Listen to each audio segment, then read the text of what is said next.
All right, let's talk about something that so many of us struggle with. How do you find the words to talk about social anxiety? It's a conversation that can feel huge, really daunting, but it's also a conversation that can change absolutely everything. So let's start with a really basic question. Why is it so hard to find the right words? I mean, you feel it, right? You know it's there inside you, but when you try to explain it to someone else, it's like the words just get stuck. Why is it so tough to translate that storm happening inside into a conversation on the outside? Well, to figure that out, we've got to look at the invisible walls that get in our way. So, first up, let's actually identify the barriers that make this whole thing an unspoken challenge to begin with. And what's wild is just how common these fears are. There's that big one, the fear of being judged, of someone thinking you're weak or just weird. Then there's that voice in your head that says you don't want to be a burden on your friends or your family. And of course, there's still a stigma around mental health. And it all comes crashing down into this one paralyzing question. What if? What if I finally get the courage to say something and they just don't get it? Okay, so if those are the barriers, how do we start tearing them down? Well, it all starts with building a shared language. You have to give this feeling a name so that we can all get on the same page. So let's be really clear here. Social anxiety isn't just about being a little shy or an introvert.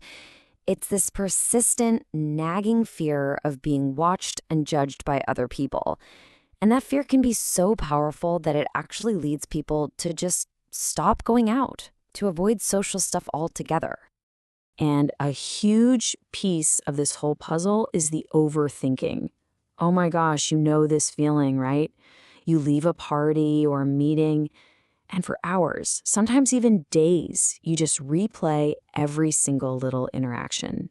You pick apart every word you said, convinced you sounded stupid. It is an absolutely exhausting mental treadmill. And to cope with that treadmill, the brain often goes for what seems like the easy fix: avoidance. I mean, it makes sense, doesn't it? If parties make you anxious, just stop going to parties. The problem is, while avoidance might feel better in the short term, over time, it just makes your world get smaller and smaller. And this isn't all just in your head, not by a long shot. Your body is right there along for the ride. Social anxiety can trigger some very real, very physical symptoms, like a heart that's absolutely pounding in your chest when you have to speak, or blushing bright red, or breaking out in a sweat. It's a full body experience. Okay, so we've put a name to the feeling, we've looked at the different parts. Now we get to the most practical part of all this. How do you actually start the conversation? This is your guide for sharing what you're going through.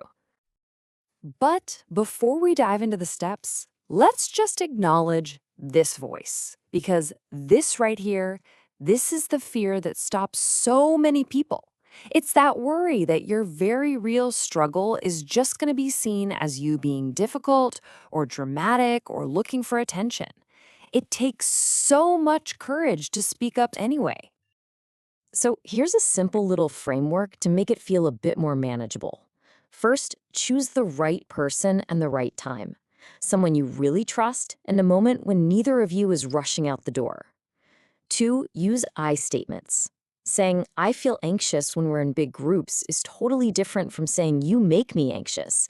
It's about owning your experience. And three, be clear about what you might need. And maybe what you need is just for them to listen, not to try and fix it. See, you don't need some perfect, elaborate speech. Something as simple and as direct as this is an incredibly powerful way to just open the door. It's honest, it's vulnerable, and it lets them know exactly what's coming.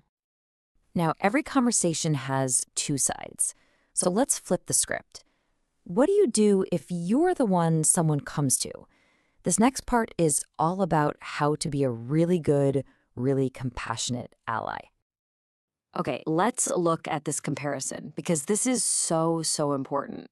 On the left, you've got these common responses that are usually well intentioned, but they can feel really dismissive.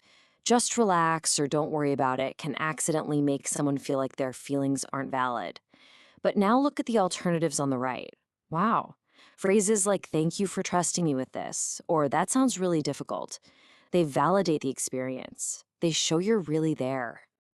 So, we've talked about the what and the how. Let's wrap things up by coming back to the biggest question of all. Why? Why go through all this trouble? Why is it worth pushing through that fear? Well, it all comes down to the power of connection. Because when we actually talk, amazing things start to happen. It chips away at that awful feeling of being totally alone. It makes our relationships deeper, building real empathy. And maybe most importantly, it creates a safe space where support can actually exist. You're not carrying it all by yourself anymore. And that right there is the big takeaway. It doesn't have to be a perfect conversation. It doesn't have to solve everything. It just has to be a start. That one simple, brave act of reaching out can be the very first step on a path toward feeling truly seen and truly understood for who you are. So, as we close this out, I'm just going to leave you with this thought to mull over. Now that you have some of these words and a bit more understanding, what conversation, no matter how small, feels possible for you now?